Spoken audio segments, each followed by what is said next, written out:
seen this video. This video is almost 40 years old. It was made in the late 1970s. It is a CBS interview with the late Mike Wallace, father of Chris Wallace. All right? And Mike Wallace is Jewish. Chris Wallace is Jewish. I'm just setting the record straight. But this was a CBS interview with the Shah of Iran, who was in power at that time. And he made some comments about the power of Israel in America. This is, again, the 1970s. Jimmy Carter was in the White House. Watch this video. It is shocking. It's an eye-opener.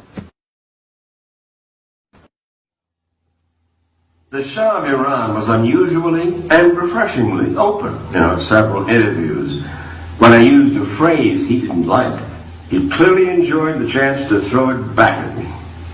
As you know, I have been across the Gulf that you call Persian and they call Arabian. Why do you call it Gulf? You have been to school, or haven't you? Yes. What was the name that you have read during your school days? Persian Gulf. All right. But they do call it Arabian Gulf. Well, they can do many things. None of the Shah's comments raised hackles like his blast at the American Jewish lobby. Its influence, he claimed, went all the way to the top. Surely, Your Majesty, you're not telling me that the Jewish lobby in the United States pulls the strings of the presidency? Not entirely, but I think even a little too much, even for Israel interests. You think the Jewish lobby in the United States is too powerful for the interests of Israel? I think so. Sometimes they are disserving the interests of Israel because they're pushing around too many people. Well, why would the President of the United States pay attention to that lobby? They are strong. Strong in what sense? They are controlling many things. Controlling what? Newspapers, medias, Your Majesty. banks, finances, and I'm going to stop there. Well, now wait just a second. You really do believe that the Jewish community in the United States is that powerful? They make the media reflect their view of foreign policy? Mm-hmm. Yes. They do not report, we do not report honestly? Don't mix things, please. I don't say the media. I say in the media they have people. Not the entire media. Some newspapers will only reflect their views, yes. No. The New York Times, for instance, is owned by the Salzburger family, who are Jewish.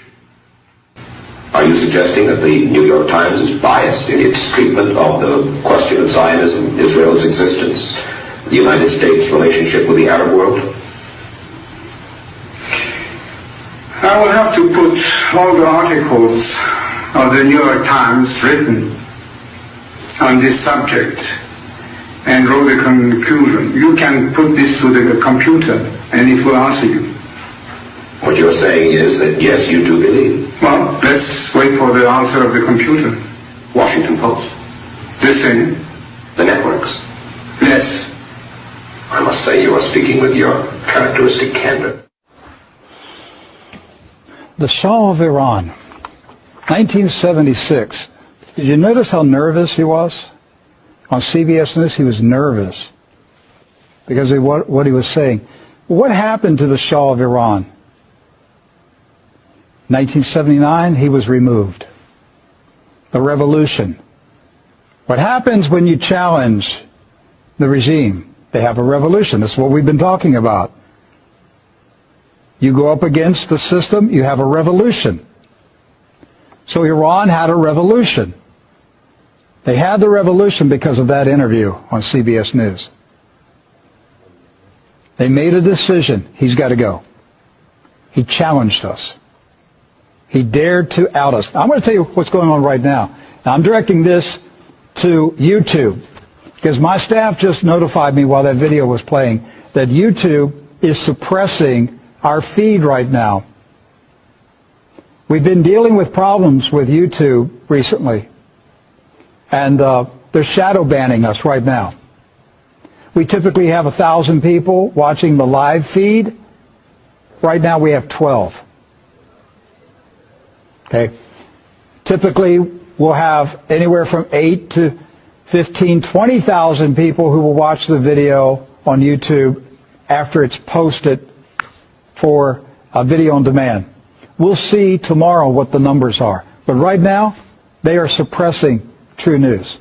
Who owns YouTube? Do your homework. Find out who owns YouTube. Follow